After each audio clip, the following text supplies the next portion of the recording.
Hey everyone, my name is Varun Kapoor. I'm a Vice President and a Solutions Architect at Evalueserve. At Evalueserve, I help business leaders grow at above market growth rates through strategic recommendations based on market, competitive pricing, and customer insights. Over the last few years, I've been working a lot with product marketing and product management groups in helping them build market-winning products. And I'm very excited to be in this room today because I've been spending a lot of my time with product marketers, and I'm really excited for this session. Over to you, Jessica.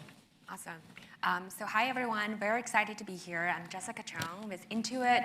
As you guys might be familiar with Intuit, there are a lot of brands that I assume a lot of you guys have used before, like TurboTax, QuickBooks, Mint.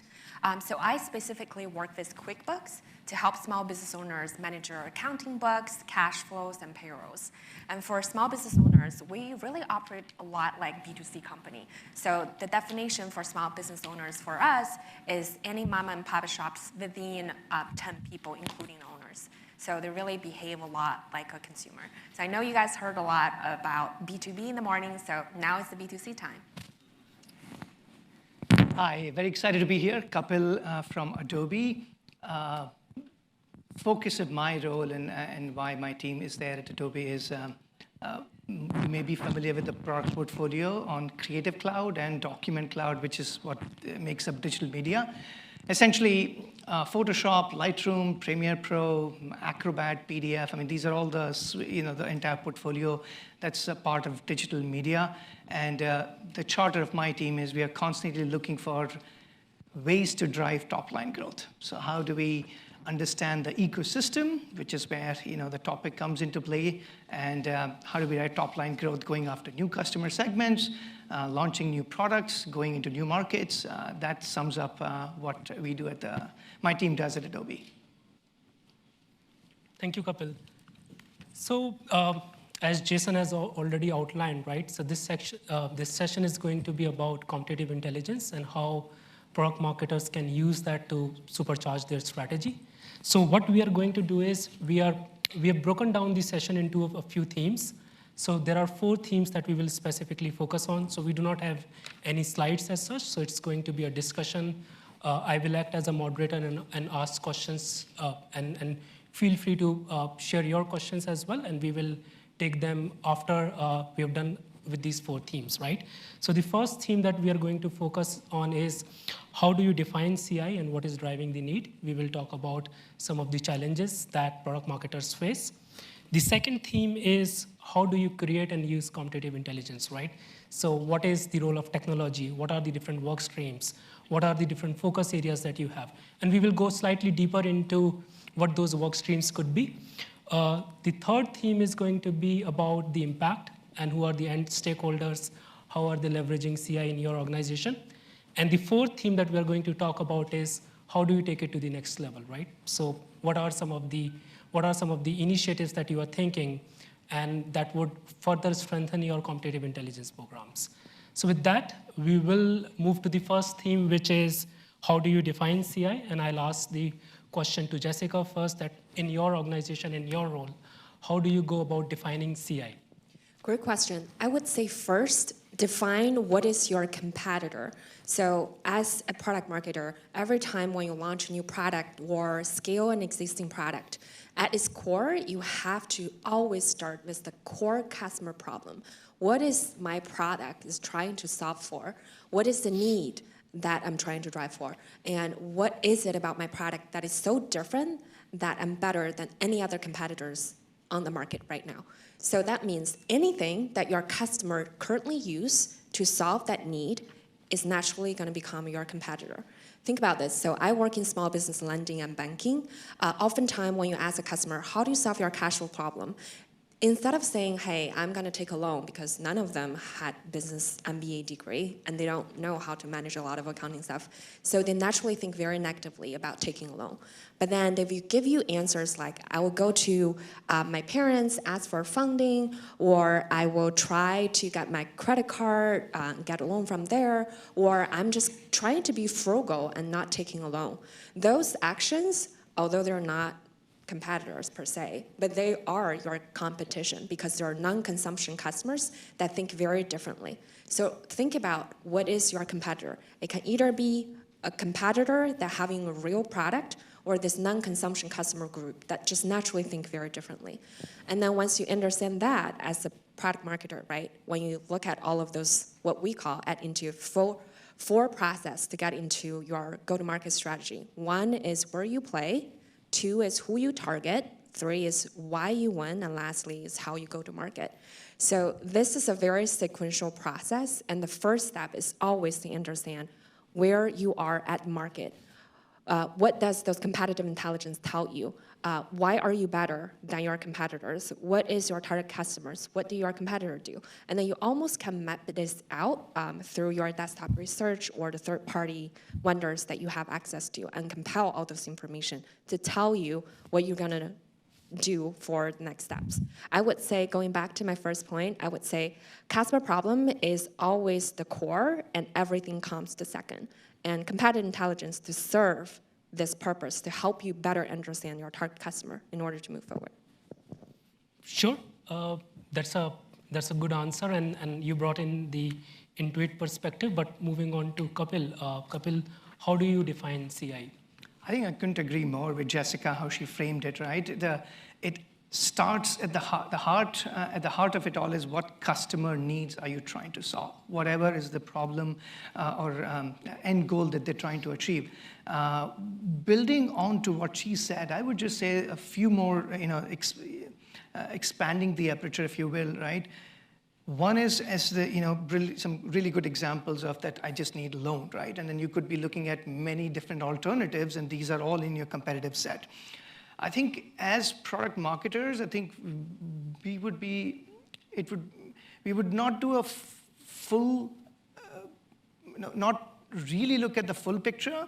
I would just say what we end up doing is few more things, right? So one is focus on the need, but then actually take, before even that need, what are the 3 steps before coming to that need that the customer does? After addressing that need, what does the customer do after 3 more, the 2 or 3 more steps, right? To give you an example in perspective, let's say in case of Adobe, well, it could be that today I'm just designing a wireframe, right? And actually, just like what Jessica said, wireframe, you could be using many of the tools that are available in the market. I could also just use a simple pen and paper, right?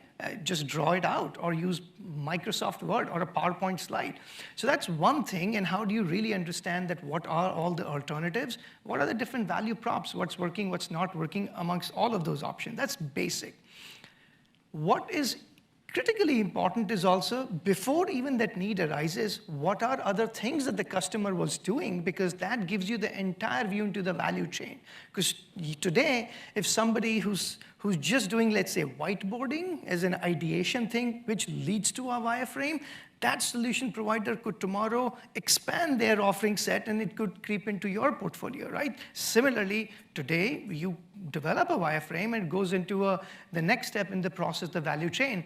Whoever is addressing that part of the value chain could then backward integrate, if you will. So I think just to build on Jessica's point, I think you start at the customer's need, look at all the alternatives, and also just in the process, look at 2 or 3 steps before and 2, 3 up, in the journey, so you really get the full picture of the entire ecosystem that is there to solve customers' problem.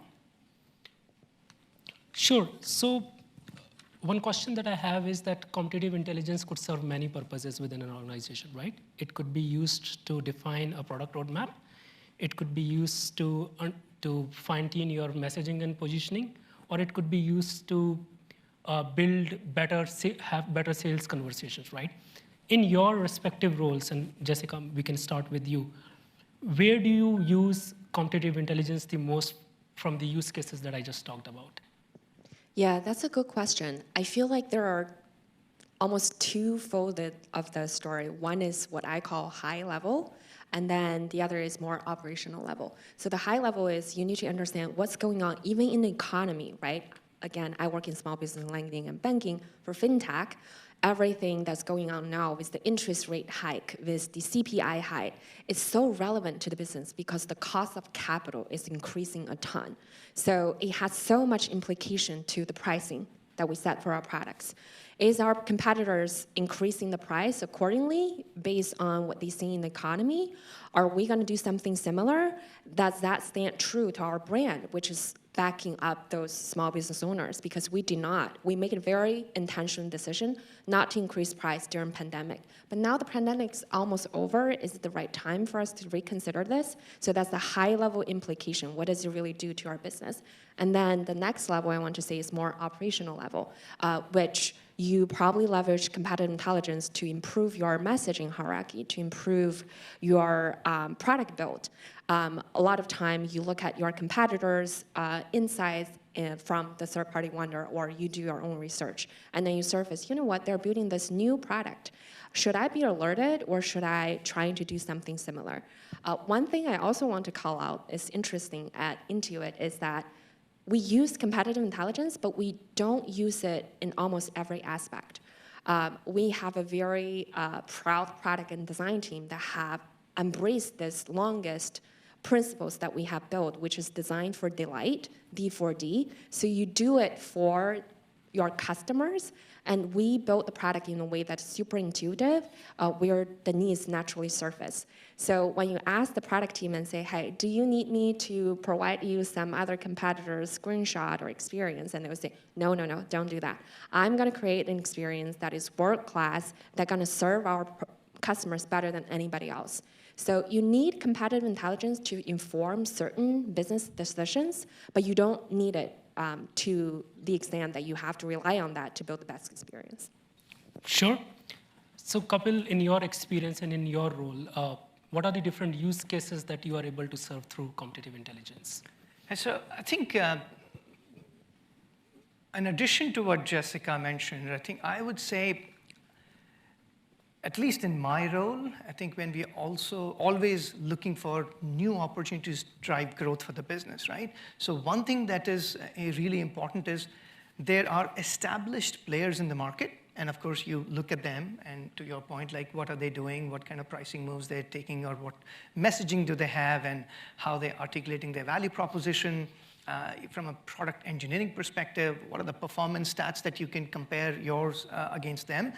I think another use cases, which at least from my vantage point, which is super critical, is what are the emerging trends and emerging ways of solving something, right? So that we are in the valley, it's always buzzing with new ways of solving a problem, right? And that's what you're looking out for, because they are not quote unquote, an established player in the market, or maybe a direct threat or anything like that. But it just that gives you a lot of sense and insights into how you could be doing things differently. Going back to the original point, at the end of the day, it is all about solving that business problem or a customer problem, right? So that's the other use case, I would say. Sure. It tells me a lot about the new trends, new ways of solving things, which those emerging players and insights into that tells me. So that's definitely one. Others, that she talked about, right? From one more thing I would add is, especially in a B2B, right? Because the portfolio for us, they're all routes to market. In a B2B, you also equip your field team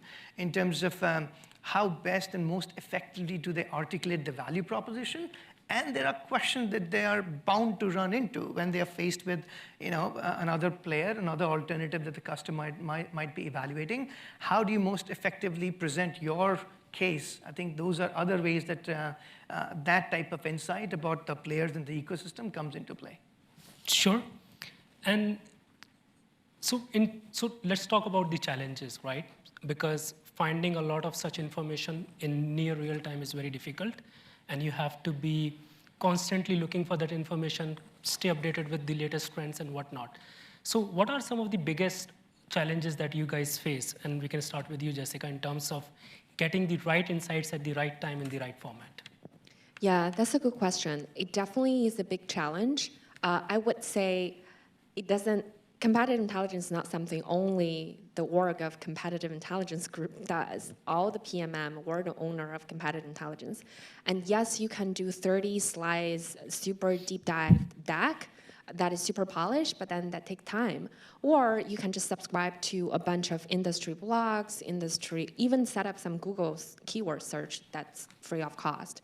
Or just doing some light research every day, and then you post that in your team Slack channel and share that in a very readable format and say, hey, here's what I've seen. Here are 2 to 3 implications that I think may be super important to our business. Here's the things that you need to watch out. So just something like that can cultivate a culture where everybody is looking into your market and getting a pulse. I think that's something I would call out. It's like you don't have to rely on those very systematic approach. However, I'm not saying we don't have one. There is one at Intuit where we have a platform where a team owns that competitive intelligence component. They will do deep dive topics with all the articles and policies published by SBN, Small Business Administration from the government. And that sometimes will change the trajectory of the product development to the next 6 months. For example, during pandemic, the SMBA, they launched this program called PPP, Paycheck Protection Program, which is basically free loan to the small business, free of interest rate, and you don't have to repay in 2 years if you meet certain criteria. And then we decided to participate with that program after learning all the insights implications from that research. And then we decided to build entire experience around that program, and that really changed a ton of our business revenue and trajectory moving forward because, again, we want to stay true to the brand promise, which is to back those small business owners. So back to my point, summarize a little bit. Yes, there is a standardized, systematic approach that you build within your platform, but then there's also daily things, small little things that you can do to cultivate a culture where a team can constantly share with each other. Sure. That's a good answer. Kapil, what do you think are some of the biggest challenges? I think that the challenge in today's day is we are inundated with information, right? So all product market, it's very easy to set a search engine alert, right? You'll be bombarded with every possible news out there. There are portals out there who will track every tweet, every post on social media, right? Number of posts going on, all the chatter out there. I think the biggest challenge, and I think that's what I see the role where PMMs can be very effective and influential, is the way I think about it is like there's the what, the next is the so what, and then is the now what, right? So the what is just so much is out there, right? So the biggest challenge is how do you sift through that? The second is the so what, like so what does it mean from a product perspective, strategy, marketing, pricing, all of those things. What does it mean? And then the third, especially if you have to take it to the next level, inform some decision making, you also need to connect the dots, right? Now what? What are you asking an executive to do? Right? Say, hey, yes, XYZ is doing ABC thing in the market, so what? And then, well, if that's what they're doing, this is the impact. Are you saying that you need to change our roadmap? Or you need to change this thing and you need approval or review? I think that's the part which is what I personally think that just automated platforms, they are not that effective, right? That's where the real value of PMMs come into play. Yeah. And the biggest challenge, I would say, is you're just bombarded with information. Sure. So a lot of times, folks may have some very specific questions, right? Where these alerts or tweets or whatever sources of information on the internet are not useful. So for example, let's say you have a product in 30 different countries and there's a different pricing strategy that you have in those 30 countries, right? Now you want to see how my competitors are approaching pricing. Not just the price points that you can get on the internet, but what is their pricing strategy for those 30 markets where they operate and how do they think about pricing? Now, these are the questions that you will not find any alerts on that, right? So how do you think that is a challenge as well on some very niche areas where you need competitive information? Oh, absolutely. I think the one area where dedicated work in this area, related to landscape analysis is benchmarking, right? In some of these key practices, it is just important. I'll give you an example today. For Adobe, we've been in the US. Some of the developed markets have been where we have had strong presence for decades now.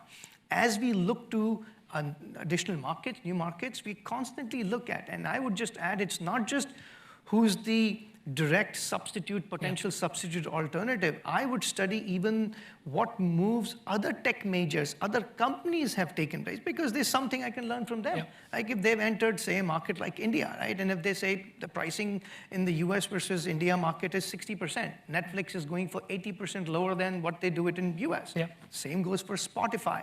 I could learn about pricing practices and go-to-market benchmarking, even with other players, right? So I think absolutely, and that's where a dedicated effort can be very helpful. That's a great call out, because what we call it as, and when I interact with a lot of product marketing managers, we say this as a best practices identification.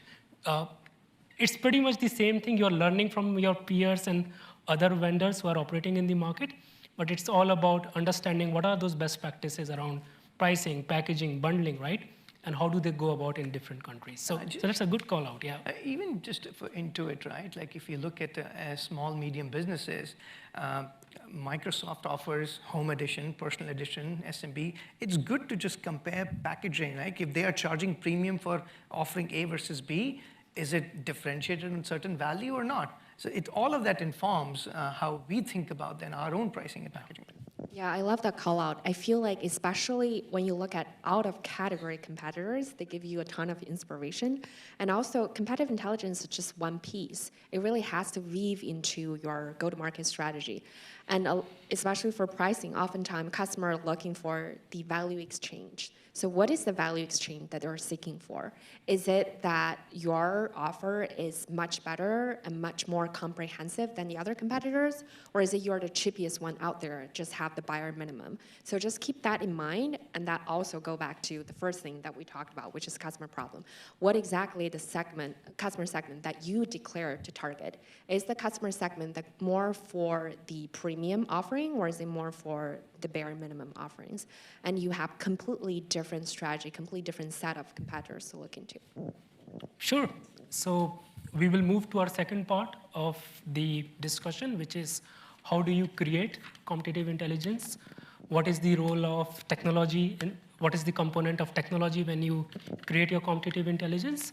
So yeah, Jessica, if you want to take that question first. Yeah, I think I touched on this a little bit in the previous question, right? The high level and then the operational level, the macroeconomic trends that you need to track down, and then from a competitor level, what are the key things that you want to track on a regular basis to probably build up your dashboard from all the product builds all the way to go-to-market messaging, to the reason to believe statements, to the channels that they tap into, to the discount programs that they're running. So you want to have a full view of what's going on of those competitors. However, I do admit sometimes it's hard to get those information, especially when you're running out of budget. You cannot hire a third-party vendor to do the analysis for you. And oftentimes, again, for me, small business banking and lending, all this interest rate, it really is not transparent because it depends on your credit score, right? If you have a 600 FICO score, you're just gonna pay more than someone who have 800 FICO score. That's just the nature of that business. So a lot of those information are not transparent. So what I do often 3 ways. One is look into the desktop research, getting the information myself, or go into some vendor when I have budget. If I don't, I will actually just do some customer testing. And within testing, we do both what we call theoretical testing research, where you just ask customer, hey, in the past 6 months, what is the loans that you're taking? What is the interest rate of that loan? And share that information with us. And then what we also do is what we call a more realistic testing, where you run what we call dry test and wet test. So a dry test is a test that mimic the reality, but didn't go through the full funnel. So you have customer clicking into your offers with the increased interest rate whatsoever that you want to test. And then you also have a wet test on the other hand, which is more requiring your product engineer support, and they go through the entire funnel where you can see how they behave differently. So I would say competitive intelligence, a lot of time I see companies, they do that, but then they put it on shelf and they don't have like reaction or action after the study. So always tie the competitive intelligence into your next steps, into your actions. In this case, as I shared, we want to revisit our pricing. So we did competitive intelligence, and then we did a bunch of testing to validate the insights and implications that we got from the competitive intelligence. Sure. Kapil, how do you go about creating competitive intelligence? So there are a couple of primary sources, like the key sources for any kind of assessment of customer needs and the alternative that's available, what is the consideration set, all of that, right? So for all of the primary research where we actually conduct surveys or discussions or expert interviews, most of that pretty much is done in-house, right? So we have a very dedicated, well-resourced and state-of-the-art infrastructure to drive that constantly. And from dipstick surveys, online pulses to actual full cross-country worldwide studies. The second aspect is actually where a lot of work is just secondary research, which is just scanning through the market, reading through articles, interviews, all of the information that's already out there, whether it is earnings call transcripts or anything like that. That's when we use a dedicated team. We actually partnered with Evalueserve. We have a team that helps support a lot of just secondary research and analysis, right? So I think so those are the two primary sources. When it comes to translating some of that into actual deliverables, I think this is where the connective tissue, I think the PMMs come into play. So they'll consume all of that, take it, and then as I said, they translate into the so what before it gets circulated inside the organization as to for consumption. Some ongoing studies, outputs of deliverables, we maintain a portal.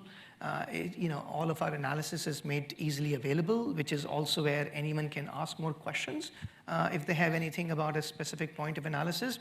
And then, of course, to drive better traction, what we encourage is teams to use synthesized outputs of those mega decks in something, let's say your marketing plan, right? So you actually just insert it there as relevant as, so back to you, primary is all we do it in-house, and secondary we use a variety of sources, but then we have a dedicated research desk.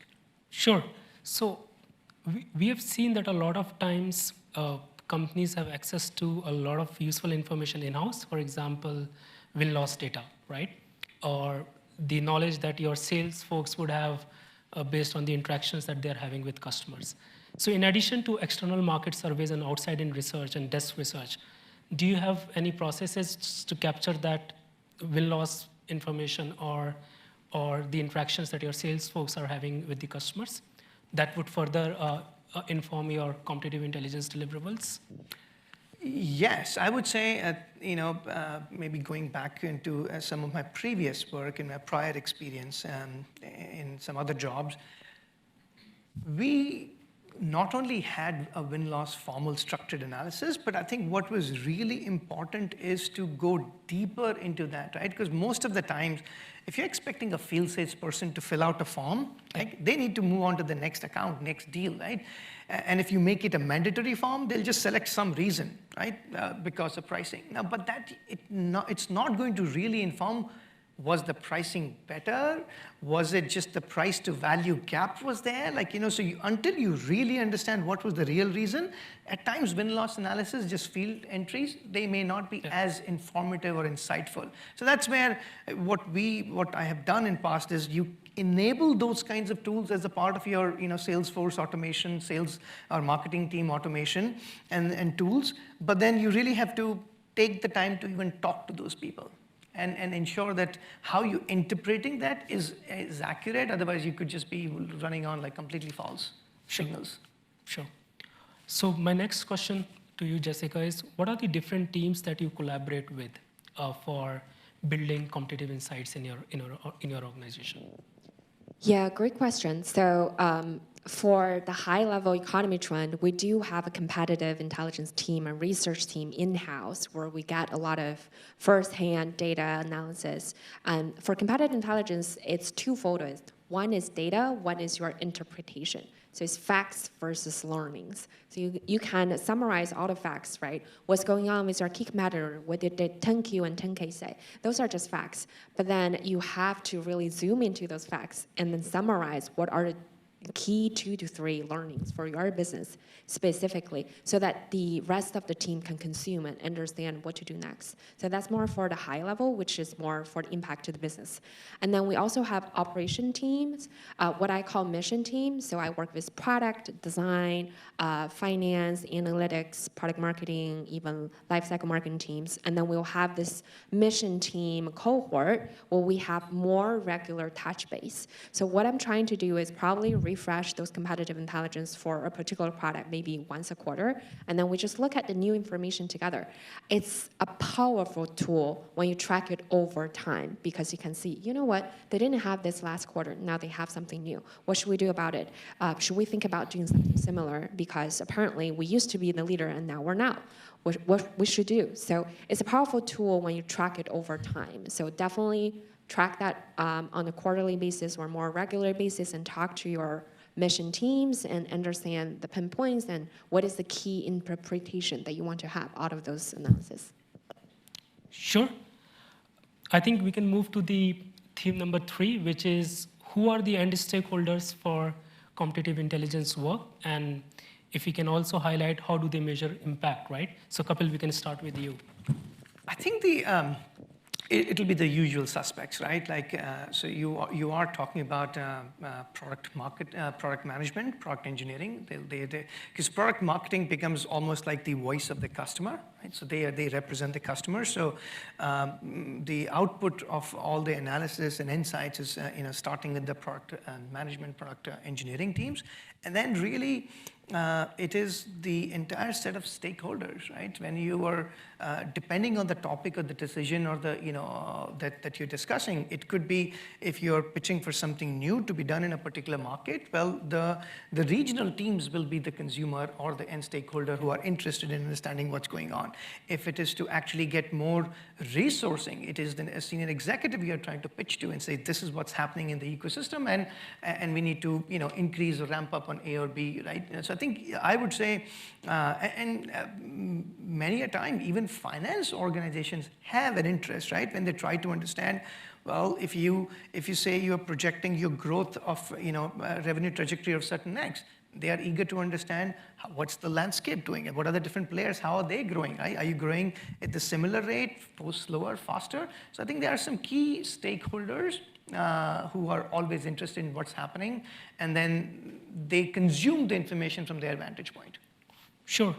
And in your experience, have you seen a lot of different teams tracking the same competitors, building? So for example, I have seen in larger companies that regional teams would have their own competitive tracking programs. The team in the headquarters in the US, they would have their own programs. So have you come across situations where there's a lot of decentralization in the organization and everyone is tracking and building their own competitive strategies? And if yes, how do you go about making sure that it is all centralized and in one place? I think my response to that, first of all, yes. Just yesterday, I found out there was a specific effort of landscape analysis going on by our EMEA team, right? Which I did not know about, right? Although we run it and there's a center of excellence that we maintain. My point here is there is nothing wrong with that, right? It's every team, if they feel the need, if there is some ways we are not addressing a need that they have, they should be doing it on their own, absolutely. I think from an organizational perspective, only thing I want to ensure is there's no duplication of effort, right? Because resources are used most effectively. So that's how I would respond. It doesn't have to be central, but at least there is understanding of divide and conquer, who's doing what. Sure. Jessica, to you, the same question. Who are the different stakeholders involved? Yeah, I think I second to what Kapil said. It really depends on what's the goal behind this competitive intelligence. It doesn't have to be centralized. Each region or each team, they can have a slight different take. So if you don't have a goal or a business output or a business action tied to the competitive intelligence, it's easy that that study is going to be ignored in some way. So definitely think about what you want to do at the end of the day. Is it going to feed into your go-to-market strategy? Is it going to be fed into your pricing update? Is it going to be fed into your value prop update? Then it will have a slight different take and slight different like group of stakeholders that you need to involve. Also, heavily leverage Daisy. At the end of the day, for example, for my organization, product marketer is the owner of revenue, is the voice of customer, very similar to Adobe, where I worked before as well. Amazing company. So definitely think about what is the stakeholders that you need to involve in order to solve for the specific business need. Sure. And Jessica, how do you go about measuring the impact of CI programs? What would make you say that this program has been successful? Yeah, that's actually a great question. I think, again, going back to my previous comment, it depends on the output. For example, for the pricing work that we're doing right now, thinking to update our interest rate. So at the end of the day, it's the full funnel metrics that we're looking at. What is the acquisition with the updated pricing with the increased interest rate? Should I do tiered pricing so that I can get a little bit more conversion, but probably lose some benefits of some customer segment? Or should I look at my value prop messaging hierarchy update, trying to see how do they better engage with the acquisition, and then maybe I only look at the top funnel metrics instead of the conversion. So it really depends. And also for banking and lending, it's a little bit complicated in the way that we have like take rate as well. After a customer applied, they are the owner to decide whether or not they want to take the loan, because approval sometimes they take some time. It's not instant. It's not instant decision. So they may come back to you later. So there's still different marketing approach that you can run to better engage them. So it really depends on the purposes, whether it's pricing, whether it's value prop change, whether it's customer segmentation refresh, and that will have different KPI associated with it. Kapil, how do you measure the impact of the CI programs? I think I have tried to keep it very simple, right? I think from an impact perspective, it can be very simple. If there's a center of excellence we are running, maintaining, and publishing some information, it is as simple as the consumers of that information, has it been beneficial to them? Right? It's a very simple thing. Is it making an impact in their day-to-day job, right? And it could be that, hey, it's taken away unnecessary workload from them. Hey, it was timely information. I was able to actually instrument a decision. So however, it can just be very simple. Is it helping with their day-to-day job? I mean, that's the easiest way without overly complicating, like, the impact of formal competitor tracking. Sure, and we heard this morning about a lot of metrics to track the programs, to track the success of a customer segmentation program. But unlike those, right, competitive intelligence, defining those metrics to track the success is not always easy, right? Okay, so we can move to theme 4, which is how do you plan to take it to the next level? Jessica, do you have any ideas on what are some of the things that you would like to see that are not happening today and you would like to take it to the next level? Yeah, that's a good question. I'm thinking it's more of how do you do it more regularly in a way that not just the owner of the competitive intelligence work can do it, but anyone who is the product marketing manager who's managing an existing product or trying to launch a new product, they have a pulse of what's going on in the market, that they don't have to go through a ton of analysis trying to synthesize things themselves. How can they make information more available to them at a finger snap? And that's why I'm emphasizing this in the very beginning of this panel, which is just look at a lot of the industry blog or just do some light research yourself every day for like 5 to 10 minutes. That will prepare you a lot better than just doing it maybe once a quarter. Also, the second thing I want to say is always tie that to one of the initiative or actions so that you have an output that you can actually quantify. So that will give you more reasons to really utilize all of this information. Whether it's finding your product market fit, whether it's going through all of the existing competitor and trying to see if you're still on top of the competitors. So always tie that to an outcome. And lastly, I want to say there is a difference between facts and learning, and sometimes you will see people mix them together. So making sure the information that you gather online, those are just facts. You have to do interpretation. You have to do learnings and insights that can drive changes for a business. Sure. And Kapil, what are the gaps that you see and what do you plan to do next? I think it's similar to what Jessica mentioned towards the end of her comment and what I talked about earlier, right? If you are in a rush to slack tweet or email or any text that this is what happened in the market today, chances are you're already too late. Right? People already know about it. Right? The information spreads too easily. It is better, particularly from a product marketing perspective, you take the time to digest it, ingest it, really synthesize it, then translate into so what and then now what. Yeah. Right? Because otherwise, hey, just copy a news story and then bombard it with on Slack and threads. People already know about it, right? They've already had their buzzers going. So I think that's the part which I would say to constantly push. It's okay to take an entire week, end of the week, summarize the key things that happen, and then send a newsletter out, or this is what it means, what we are already doing about it, or no actions needed, right? We're just keeping track of certain movement in the market, but we're not trying to do anything about it. That's a lot more beneficial to people who consume that versus the first to just send the news out. So the journey from information to insights to action, reducing the overall time frame for that journey would be your go-to priority going forward. Sure. So I think we are ready to take questions. I think we're doing right on time. So yeah, please. Yeah, you can't see it. Test. No. You can't see it in front of you there. I'll grab the questions here. I'll just fire it over to you and Varun. Maybe We can't see them here. Yeah, no, that's fine. It might pop up there soon. If so, maybe Varun, you take them. But for now, I'll toss them and I'll direct it to one of you. All right. So first question here: what's the difference between competitive intelligence and market intelligence? It sounds more like market intel. Varun, I'll toss that one over to you. Sure. Kapil, do you want to take that? Yeah, I think yes.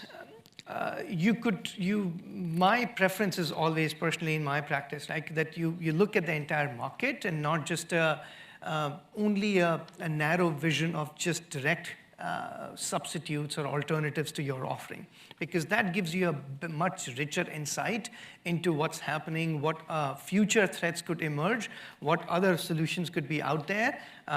So that's how I define it, whether you call it market intelligence, landscape analysis, terminology, just semantics, but that's what I call like the entire landscape analysis. The journey of the customer focused on the problem, but look at few steps before and few steps after. Sure, and just to add to that, right? Some organizations have very clear demarcation between market and competitive intelligence. So market intelligence could be all about what is the total market size, the growth, the market trends, and all of those things. And competitive, they can just stick to who are the competitors, what are their strategies, and so on and so forth. Sure. Should we take these questions on our own, Jason, or do you want to? Yeah, it's up to you, Varun. If you want me to kind of field them to you, but if you want to keep just kind of, you pick the ones you want to go over, then that works. Sure. So we can take this question. PMM should own pricing. Does this change depending on whether PMM rolls up to product versus marketing? Yeah, I can take this one. I think it really depends on if marketing actually owns revenue in your org. So for example, in my org, we, as PMM, we do own revenue. And of course, our revenue pricing really matters a ton, right? How you price it has a huge implication and impact on your revenue. So that's why I would say in PMM, in my org, we own pricing. But it depends. I don't think it matters whether it roll out to marketing or product. At the end of the day, it's what KPI you're owning that would influence the business output. Sure. I can take the next question, which is for me. What are the building blocks of a successful CI program, right? So, I mean, based on whatever experience I have in this space, there are several steps to it, right? So we always start with what we call it as definition. So you define your target market, you define your target customer segments, you define your competitors as well, because a lot of times you might be focused on some global players, global competitors, but there could be some local and regional players as well. So that's the first step, right? You define your target segments and you define your target competitors. The second step is you define your competitive work streams, because it could mean different things to different teams. A product management might be just interested in product roadmaps and they just want to do product tear down, versus a product marketing, which might be more interested in positioning, messaging, and so on and so forth. So that's the first step that we do when we work with our technology teams or product marketing teams on designing their CI programs. The second thing is, based on my experiences, we say centralize, right? You have a lot of resources already in your system. You have access to previous CI work, you have access to databases, you have access to a lot of in-house knowledge. So we say that centralize everything that you have at one place so that you can start leveraging and using that. The third step is typically analysis. Kapil, you have been talking about it. So it's all about once you've defined those work streams, right? So let's say you're working with a product marketing function and they want to understand competitor value propositions, competitor messaging, positioning. So you clearly define what you need out of that program, and you constantly track that by doing desk research, by doing customer interviews, by doing surveys, by doing win-loss analysis, or whatever methodologies you want to use. And the fourth step is track this on an ongoing basis. Now, some competitors present a much larger threat than others, so it is always recommended that you track them on an ongoing basis. And then the final thing is, how do you make this whole process, right, bring more efficiencies, automation, use tools to make the entire process of insight capturing as generation as well as dissemination more useful. So those are some of the, I know we can talk about it all day, but at a higher level, those are some of the building blocks of a successful CI program. I think I know how we're doing on time. Maybe I can just take the next one, the top question. What areas do you track to anticipate competitor moves? I would say two areas worth looking into. One is funding trends, right? So being in the valley, what's getting funded. That tells you a lot about like what emerging ways are coming, on the horizon and trends. So I'd say that's one way to look at it. The other would be if there are known players that you're interested to understand and you're already watching, look out for their hiring intentions. What are they hiring for? What job descriptions describe? Like, what are they saying in terms of that will tell you a lot about what kind of teams are they building? What skill set are they highlighting? Because that will tell you, the question about how do you anticipate a competitor move. That can tell you a lot about which way they might be headed. And a lot of R&D teams, what they do is they track patents. Yeah. Yep. So you can anticipate competitor moves based on patents that they're filing.